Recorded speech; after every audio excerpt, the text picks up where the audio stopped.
बनाई है तू बनावे लगलू। अच्छा बनौले बड़ू तो पड़ोसिए दो। सबको मेरा प्रणाम। खेसारी सर आपको बहुत बहुत प्रणाम। बहुत रिस्पेक्टेड है सर मेरे लिए, क्योंकि भोजपुरी इंडस्ट्री में मैंने कदम ही रखा था सर की फिल्म साइन करके। तो सर बहुत खास है मेरे लिए। सर सुन लीजिए, आप बहुत खास है मेरे लिए, क्योंकि भोजपुरी इंडस्ट्री में मैंने कदम ही रखा था और मेरी पहली फिल्म जो भोजपुरी की साइन की थी मैंने, तो वो आपकी फिल्म थी। और उसके बाद आशीर्वाद रहा महादेव का और आपका और पूरी इंडस्ट्री का। तो मैंने कुछ लिखा था, मैं भूल गई एक्चुअली, लेकिन मैं कोशिश करती हूँ याद करने की। इनको देख के मैं सब भूल जाती हूँ।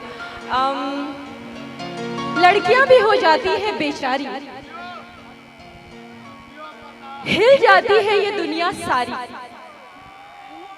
लड़कियां भी हो जाती है बेचारी, हिल जाती है ये दुनिया सारी। आना जाना चलता रहेगा। अभी मैं जी नहीं लगा रही हूँ, नहीं तो मेरा जो ये सिस्टम है थोड़ा गड़बड़ हो जाएगा। आना जाना तो चलता रहेगा, पर ये अपने खेसारी है इस दुनिया पे भारी। स्वागत है। ऐसे मत धर हमारा के लत, हमार मेहरारू बड़ी मार मारी। चलिए थैंक यू, आपका ये स्नेह और आपके दिल में मेरे लिए स्थान है, ये किसी इंसान के लिए कम नहीं होता है।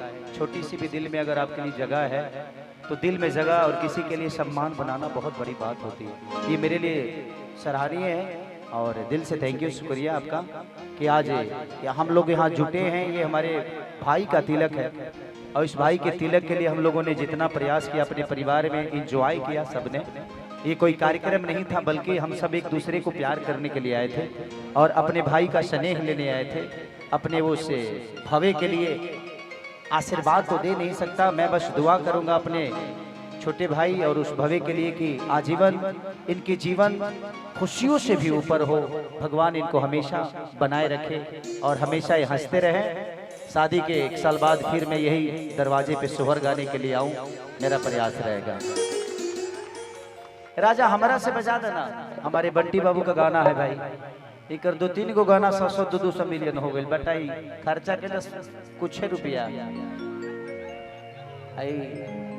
एक साल में 10 करोड़ के आदमी हो गए। ये होला हमनी के कामों में, यहाँ 200-300 मिलियन गए कि हर 5-6 करोड़ रुपया बनल बा। इनका था कि राजा पायल उतारे तो आवाज करता। एगो कमर डैमेज बजना है कि कमर डैमेज नहीं करबा, ई गारंटी लिख के दा। पायल बजाना है, पायल बजाना है कि राजा हमरा से। पायल पायल पायल हमरा से कि राजा हमरा से। पायल ठीक ठीक ठीक। बाप रे, पायल बजा दो। कहाँ बड़े सारू भाई, दुर्गा भाई, गुड्डू भाई। मैंने दुर्गा नाम लखल बना, घरी मर्दो लोग के नाम दुर्गा हो जाता। दुर्गा माई ए घरी तो नाम तो जाही के नहीं खे। कुछ मोहम्मदानो भाई लोग सोनू मोनू नाम रख लेता, कुछ यादव भाई लोग अफ्ताब रख लेता। क्या करबा, नाम पर नहीं, नेचर पे और इंसानियत पे जाइए। चलिए आइए।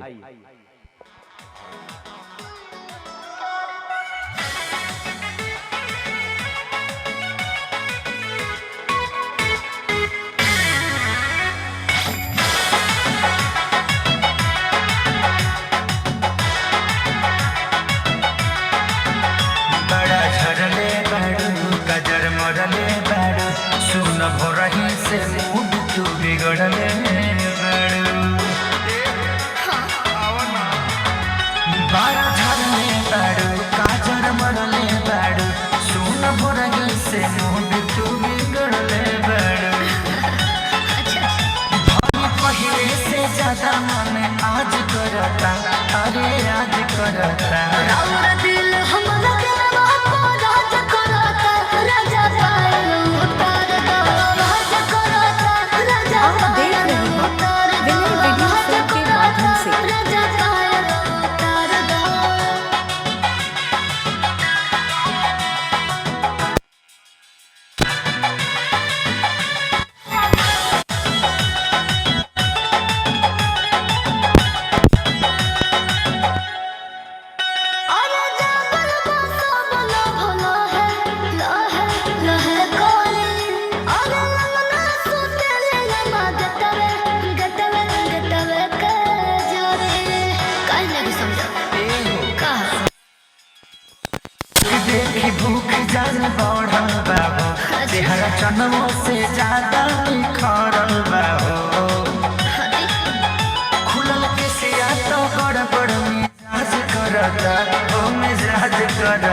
तारू दिल में हमरा ढोके आवा हो अपना राजा के पाजा में घुसू के आवा हो अमन करो जन मरद रियाज करता हो रियाज करता और दिल हमरा दिलवा को राज करता राजा कायल उतार दो राज करता राजा कायल उतार दो राज करता राजा कायल उतार दो।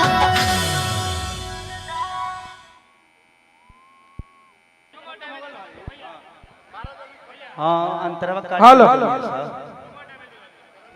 नहीं खेला ठीक बा लाग जाइए हो जी तो करे के जेंगे प्यार देता रहो भोजपुरी के बचावे के बाद हमने की प्रयास करे के बाकी हमने की भोजपुरी सिनेमा थिएटर तक जाके देखल जाए और काल भी एगो गाना श्रेष्ठा फिल्म से रिलीज होता हमारा बहुत ही प्यारा हाँ गाना भी गा दी ना ना ना ये भाई आप मेरे लिए कुछ